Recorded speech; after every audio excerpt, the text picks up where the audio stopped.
আসসালামু আলাইকুম। এনআর এগ্রোর পক্ষ থেকে জানাচ্ছি আপনাদেরকে অসংখ্য ভালোবাসা ও শুভেচ্ছা। আজকে আমরা হলুদ 18 ফাঁদ দিয়ে বেগুনের জেসিড পোকা, সাদামাছি এবং জাপ পোকা দমন করব। তো চলুন জেনে আসি এই জেসিড পোকা, সাদামাছি এবং জাপ পোকা আমাদের কি ক্ষতি করে। আমরা জানি জেসিড পোকা, সাদামাছি এবং জাপ পোকা এরা পাতার নিচের দিকে থাকে। এরা পাতার নিচে, আপনারা দেখতে পাচ্ছেন, এরা পাতার নিচের দিকে থাকে। এরা পাতার নিচ থেকে গাছের পাতার যে রসগুলো আছে এরা চুষে খায়।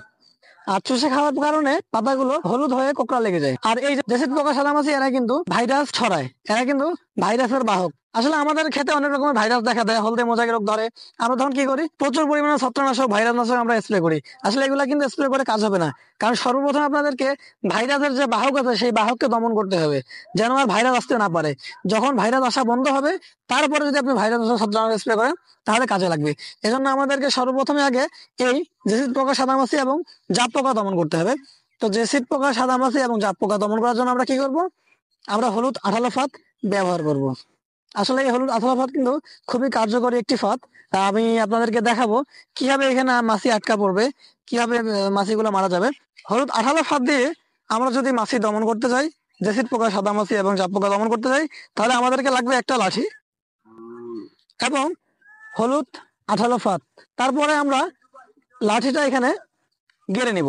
আমরা লাঠিটা গেড়ে নিব। আমি লাঠিটা গেড়ে দিচ্ছি। লাঠি গাড়া হয়ে গেছে। তারপরে আমরা একটা সুতলি নিব, সুতলি অথবা সুতো, যেটা বলেন।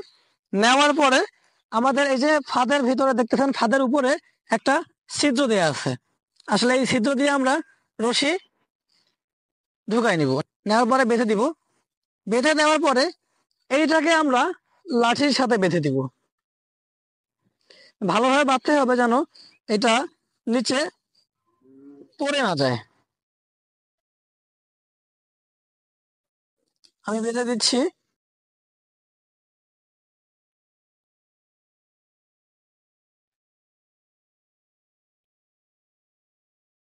বেঁধে দেওয়া হয়ে গেছে। বেঁধে দেওয়া হয়ে গেলে সুতাটা কেটে দিবেন। সুতাটা কেটে দিলাম। কেটে দেওয়ার পরে আমাদের যে কাজ, আরেকটা কথা, এই হলুদ 18 ফাঁদ দেওয়ার নিয়ম হচ্ছে 3% একটা, অর্থাৎ 3 শতকে আমরা একটি হলুদ 18 ফাঁদ দিব। যদি আপনার 33% 1 বিঘা জমি হয় তাহলে আপনারা 10টা হলুদ 18 ফাঁদ ব্যবহার করতে পারেন। ফাঁদটা আমরা দিব কোন জায়গায়? ফাঁদটা দিব আমরা গাছ থেকে 1 ফিট উপরে। উপরে দিলে হবে কি, যে পোকাগুলো খুব দ্রুত আসে এই ফাঁদের মধ্যে আটকা পড়বে। পোকাগুলো খুব দ্রুত আসে ফাঁদের মধ্যে আটকা পড়বে। আর যদি আমরা বেশি উপরে দেই তাহলে পোকাগুলো সহজে আসতে চাবে না। আর এখন বলতে পারেন যে এখানে মাছিগুলো আটকা পড়বে কিভাবে? আপনারা দেখতে পাচ্ছেন আমাদের এখানে কিন্তু আঠা দেয়া আছে। এই যে উপরে একটা কাগজ আছে, কাগজটা উঠাই দিলেই আঠা দেখতে পাবেন। আর কাগজটা কিন্তু উঠাই দিতে হবে সবাইকে। এই যে আমি কাগজটা উঠাই দিলাম। এখন কিন্তু এটা পুরো আঠালো হয়ে আছে। এই যে দেখেন আমার হাত দিচ্ছি, এই যে হাত দিলে কিন্তু হাতকে ধরে দিয়েছে। ঠিক আছে? এই জেসিড পোকা, সাদামাছি এবং জাত পোকা এরা এমন ধরনের পোকা, এরা যে কোনো কালার, যে কোনো রং দেখলে এরা আকৃষ্ট হয়ে যায়, অযথা আকৃষ্ট হয়। কোনো কাজ নেই কিন্তু তাদের। সাদা কালার, হলুদ কালার, সবুজ কালার, এরকম কালার দেখলে অথবা লাইটের আলো এরা দেখলেই আকৃষ্ট হয়ে সেখানে চলে যায়। তো দেখতে পাচ্ছেন যখন এখানে আমরা হলুদ 18 ফাঁদটি লাগাই দিছি, এখানে হলুদ হয়ে আছে। এই যে মাছি, এই দেখতে পাচ্ছেন একটা মাছি চলে আসছে অলরেডি, উড়াউড়ি করতেছে আশেপাশে।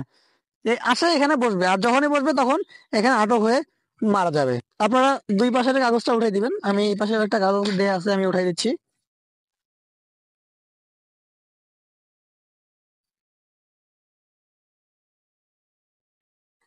আমি উঠাই দিলাম। এই যে দেখেন, এই যে মাছি কিন্তু চলে আসছে, আপনারা দেখতে পাচ্ছেন। এই যে, এই যে একটা মাছি চলেই আসছে। এই কিন্তু কিছুক্ষণের মধ্যে এখানে বসে বাস ফাঁদে আটক হয়ে যাবে। দর্শক, এইভাবে আপনারা হলুদ 18 ফাঁদ ব্যবহার করে বেগুনের সাদা মাছি, জাপ পোকা এবং জেসিড পোকা দমন করবেন। দর্শক, আমার ভিডিওটা যদি আপনাদের কাজে লেগে থাকে, দেখে আপনারা কিছু শিখতে পারেন, অবশ্যই একটি লাইক দিয়ে চ্যানেলটি সাবস্ক্রাইব করে আমার পাশে থাকবেন। আজকের ভিডিও এই পর্যন্তই।